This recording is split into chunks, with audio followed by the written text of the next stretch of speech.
individuals who were involved in the tragic death of Kenneka Jenkins on September the 9th, 2017. The facts and circumstances regarding Kenneka's death are not entirely clear. That's primarily because there have been no adequate answers given for why or how Kenneka was not identified or found wandering in the Crowne Plaza Hotel on the early morning hours of September 9th. Why and how, although video surveillance cameras clearly indicate that Kenneka was wandering into an area under construction that had a operating walk-in freezer and cooler, and why and how, in spite of the fact that Kenneka's family and friends were at the hotel from the moment she disappeared until the moment her body was found, almost a full day later, more than a full day later, why this tragedy unfolded. Kenneka, as you know, came to the hotel as a guest in the early morning hours of September the 9th. She apparently was intoxicated and wandered from the room and wandered throughout the hotel. Video surveillance at the hotel clearly shows Kenneka wandering throughout the hotel. At approximately 3:30, and I'm not being exact, video surveillance shows her entering a kitchen area that's under construction. That's the Murray Brothers Caddy Shack restaurant that's now been open since that time. That kitchen, the door was unsecured. The walk-in freezer and refrigerator were obviously unlocked. And at some point, Kenneka walked into the freezer, the door closed behind her, and over a period of hours, she froze to death. What's very concerning is that we have evidence that at some point, because she was clearly on video surveillance, at some point that somebody secured the doors to the kitchen area and to the freezer compartment where she died. These photographs first of all show, this is the construction site into the kitchen, and this was taken after her body was found, but there's clearly the ability to lock the entire kitchen off, and this was taken by a member of the family. However, what's most concerning also is that the freezer door has a lock on it. This is a lock that you can prevent somebody from the inside from getting out if it's pressed. And we believe that it's very possible that this door, for reasons that we cannot explain, without ever looking in the freezer, someone came and locked this freezer door so that Kenneka could not exit the door. Now, there have not been adequate answers that have been provided by the Crowne Plaza Hotel. We have the police report. We have what they've described to us as the video, and the most revealing place on the video is that we see Kenneka entering this kitchen that it was under construction at 3:30. We know that the Crowne Plaza and the security company knew that she was missing at that very time, that they were reporting to the family that they were doing their best to find her. All they had to do was look on the video, and they would see that Kenneka was wandering the hotel, and they would see that she had wandered into the kitchen. There is no explanation that we've received at this time why Crown Plaza, why the security company, and why the Caddyshack Murray Brothers restaurant didn't do anything for nearly a day and a half, and that her body supposedly lay there until it was allegedly discovered, I believe, at about 12:30 a.m. the next day. And by the way, then her body stayed there for nearly 5 hours while the family waited to find out what had happened to Kenneka. So we expect to get all that information during this pretrial discovery process. The complaint's been filed. The defendants have an opportunity now to answer the complaint. And we will get in due time a full incident reports filed by these defendants plus their insurance companies. We'll get the videotape. They say they've given it to us, but we want to make sure we have all of it. We will get all of their reports, and we'll be able to take the testimony of the security guards and all the Crown Plaza employees so that we fully understand why this tragedy occurred and how it can be prevented. What's most concerning about this case right now from our perspective is the Crown Plaza knew immediately, not many hours later, immediately.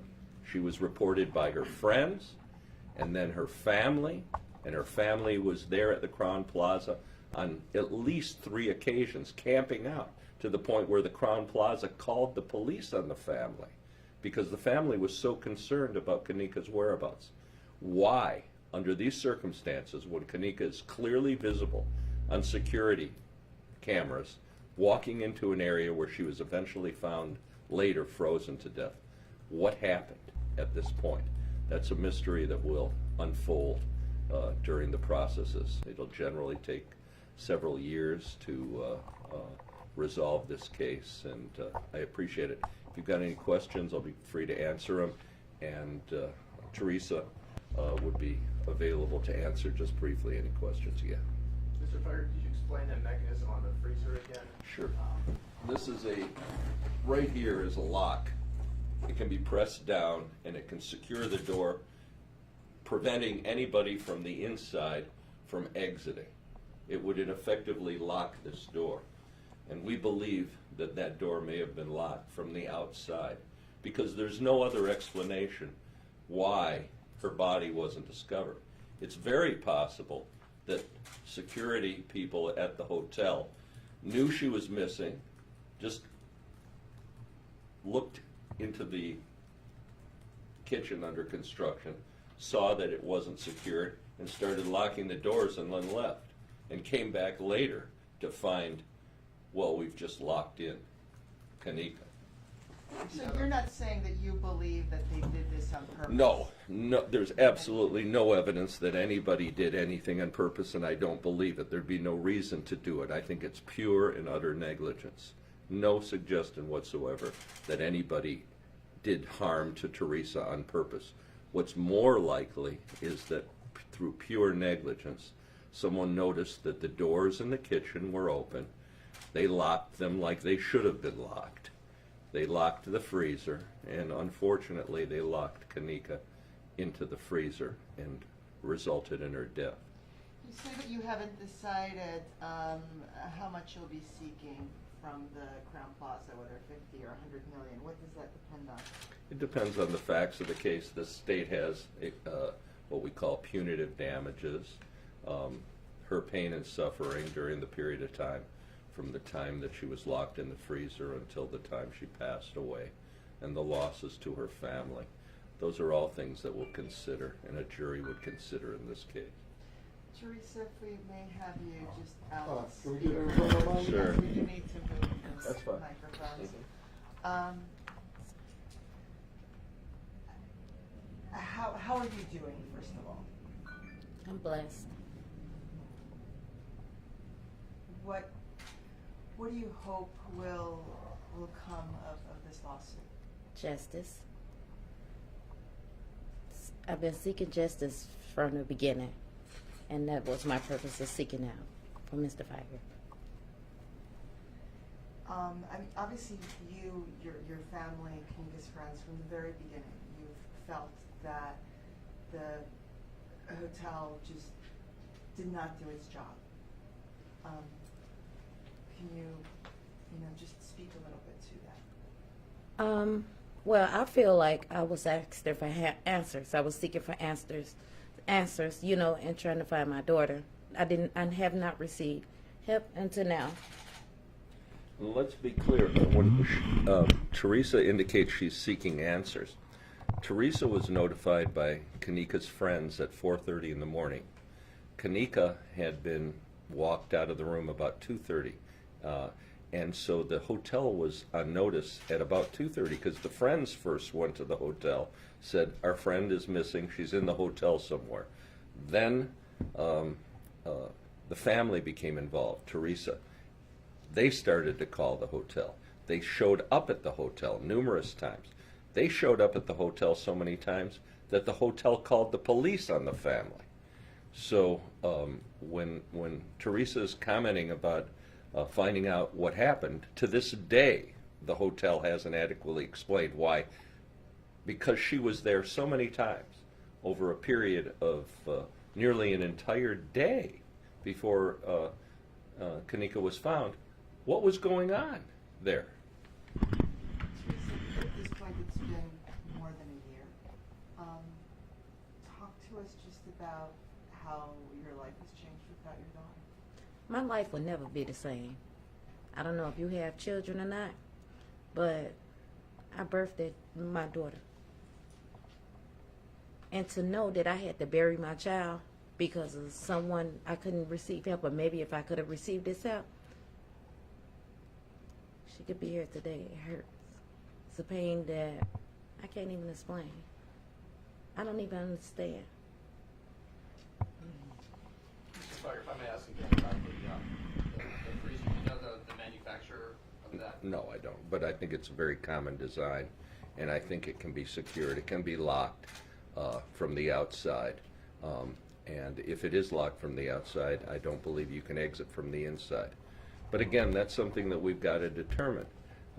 We do know that the doors, we have photographs of the doors locked.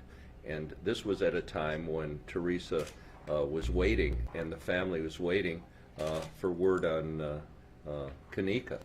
These pictures were taken by Teresa's brother during the time that they were waiting for some answers. He didn't really get permission. He just went down to the area where Kenneka was and took these pictures. So it's clear that the area could have been secured. It's clear it may have been secured while she was already in there. Because remember, she was missing for 24 hours. The hotel allegedly did a inspection and looked for her. Well, I suspect at some point that they secured those doors with her inside. I don't know for sure, but I'm going to find out. I guess what you're saying is you just don't believe that the hotel acted quick enough, and that when they started to, it just all went wrong. Remember, we're not talking quick enough. We're talking 24 hours. They were notified, and they have a security staff. They were notified almost immediately. They were notified before Kenneka, we know, wandered into the restaurant. I should say the restaurant's kitchen.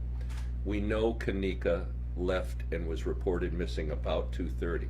We know on videotape that she didn't enter that unsecured construction area in the kitchen of that restaurant hotel until about 3:30. We know that's on video. So there's no explanation why for 24 hours she laid there. There's no explanation. And that's one of the things Teresa and I want to find out. What the heck happened for 24 hours? And was she locked in there and suffered a fate worse than death, being locked into a freezer until you die?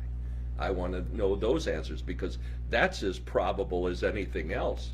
There's no explanation why, in light of a missing person and the family camping out at the hotel and the police being called 4 times and the hotel having it on videotape, why in 24 hours nobody ever looked into that unsecured restaurant and that freezer. Or, it's possible, someone unwittingly saw doors open, locked them, and locked her in unwittingly. In reading this, it looks like you also say that the hotel and Capitol Security was aware there was some sort of party, too many people in a room. They were aware from the very beginning. People were aware that there was a party going on in that hotel, that a smoke detector, probably because pot was being smoked in the room, had been disabled. And security guards, we know from interviewing some of the witnesses, security guards had been up in that room and had known that that a party was taking place. This wasn't an event that the hotel wasn't aware of. The hotel has security guards. The security guards had been up in that room. The hotel was advised that she was missing by 2:30, which is about an hour and a half after she arrived at the hotel. We have her on videotape throughout that period of time wandering around the hotel. We know where she last ended up. And yet they did nothing, and they knew people were looking for her. What the heck was going on there? What, for 24 hours? That doesn't happen. If you got a missing person, you've got an Amber Alert for a child, although this is a little older. Why isn't anybody doing anything? That's our concern. I want to thank you very much, and happy holidays and Merry Christmas. Thank you very much. And remember, please, just no no reporting on the location. I'm sorry. You can use that. Yeah. To ask again about the door, but I just want to make sure I understand. That's the locker where she was found.